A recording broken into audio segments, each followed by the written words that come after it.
Hello everyone. Today I'm going to make a little video on how to change the spark plugs and coil packs on a 2-valve 4.6. Now I know this motor has been around for since 1996 with a non-PI, and then this is a PI motor in a '02 Mustang GT. However, with a Crown Vic, F-150, anything that has a 2-valve 4.6 in it, it interchanges the procedure. But it's handy to have a cordless little handheld ratchet, a magnet, some gloves when dealing with the anti-seize, spark plug socket. I like the flex head ratchet extension, and then your spark plug gauge. I'm going to get the camera set up and I'll go over the procedure. Okay, so first things first, you're going to take your 7mm and you're going to take out the coil pack bolt itself.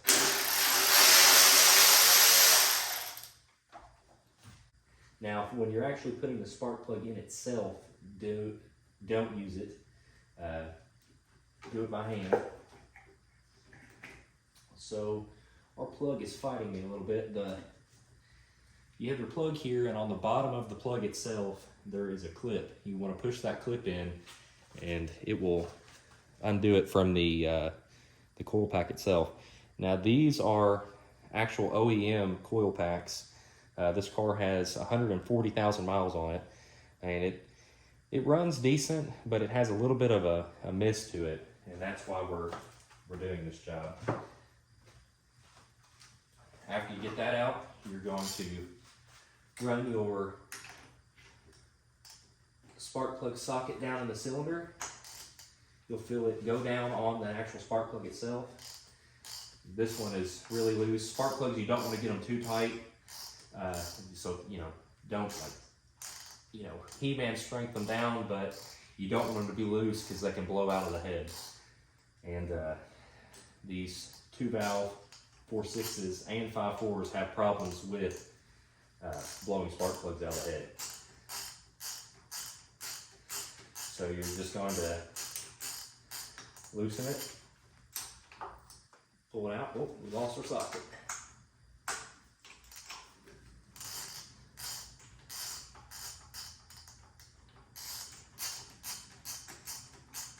This is why I like the flex head ratchet, because you can articulate it whatever way you want. In this case, I have it turned up like this. All right, you're gonna pull it out. Overall, the spark plug doesn't look bad. It's got a little bit of oil on it, but that being said, sorry, my dog's barking. These are original Motorcraft plugs. Or at least OEM plugs. I don't know if they're originals, I doubt it. But that being said, we're gonna go with NGK V-Power. I prefer the TR55s. My Cobra car that's behind you, it's got the TR6s in them. It's a step quarter plug. I've got a 130 shot of nitrous on that car, which the gap will be different. As far as an NA, just 2-valve 4.6, the gap that these come at, they're pre-gapped, that is fine, but we're going to check it just to make sure.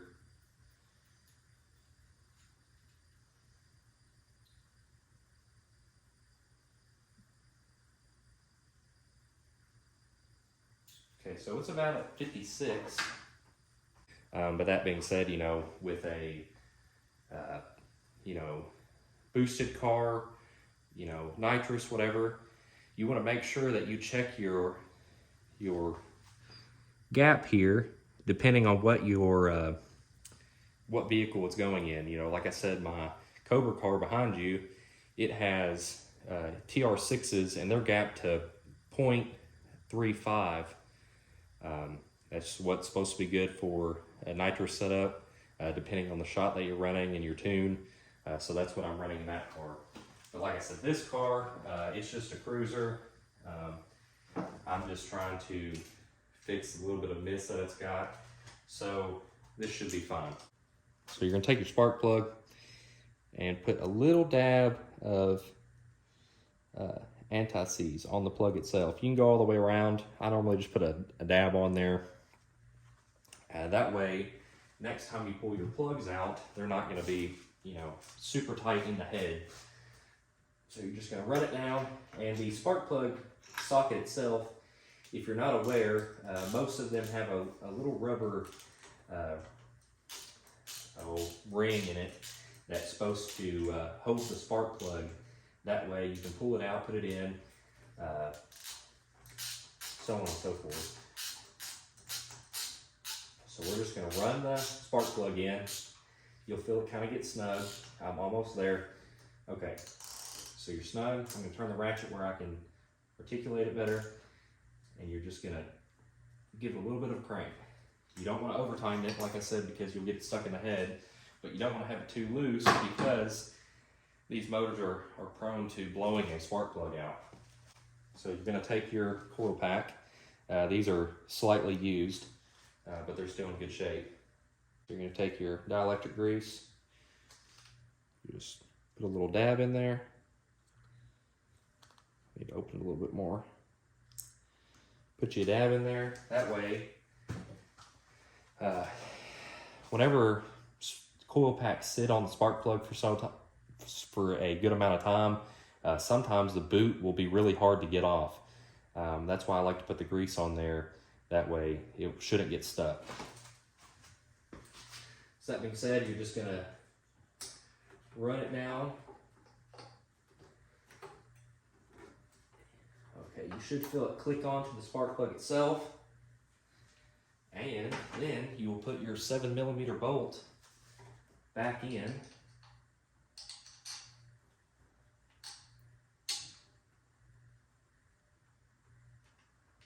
Start it by hand. Once you feel it thread, and take your ratchet, whether it's electric or just a manual ratchet.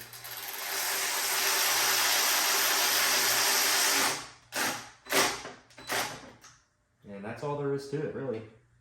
So that's one cylinder done.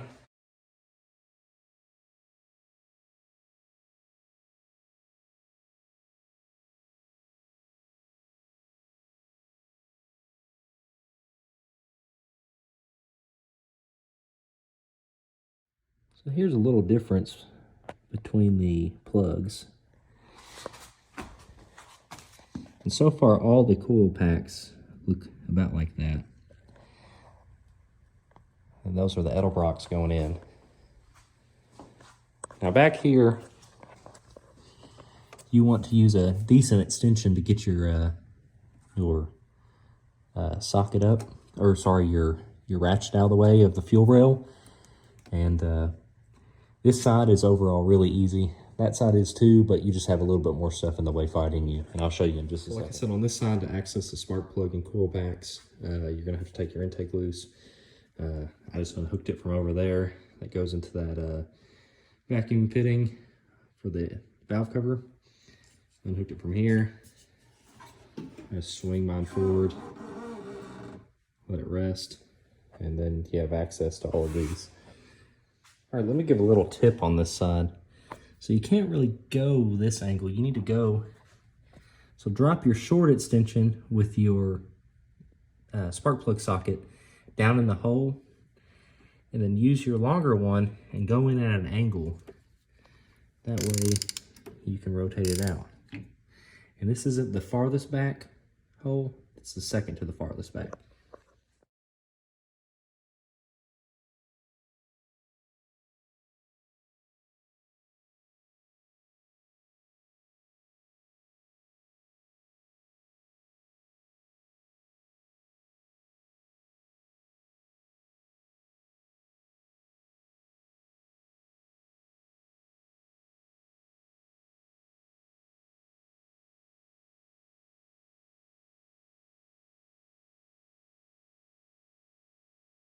So here's a scenario on why you need the magnet. See, my socket is stuck down there. Voila. Yeah, this cylinder right here, the farthest cylinder back on the passenger side, it's the hardest one. You've got to stick your your ratchet through here to get the spark plug out. It's really not too bad, but that will be the trickiest one for you. Make sure you plug all your coil packs back up.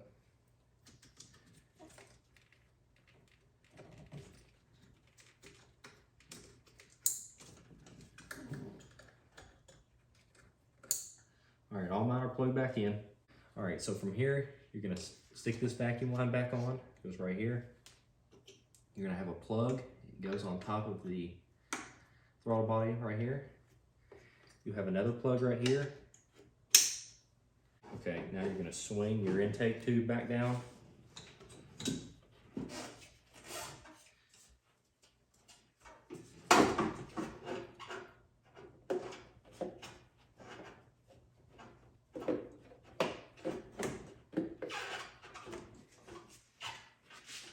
Check around the bottom, make sure the coupling went on good. All right.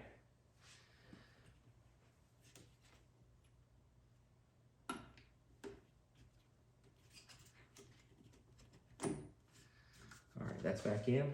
Those clamps are tight. I need to tighten that one up. Plug your mass airflow sensor back in.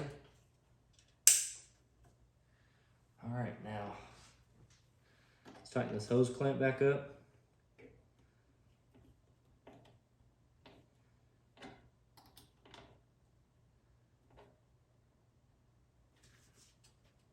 Good and tight. Now, your intake tube, like the metal piece that goes into the fender, shouldn't really be loose. Mine is, I need to fix it. But it's been that way since I bought the car. Okay, and then your final vacuum line. Vacuum line here, it runs over from the intake tube here, runs around. Tuck it behind your clutch cable there. And you're gonna stick it down this, this fitting right here that goes into the intake. And I believe that cycles any used oil that goes through there, it cycles and it will burn off through the intake. That's how that works. It's with the PVC system. But from there, we're gonna just go over a checklist. Like I said, make sure all your coil packs are tight and plugged in. Look at all your injector wiring, all the plugs, make sure those are good.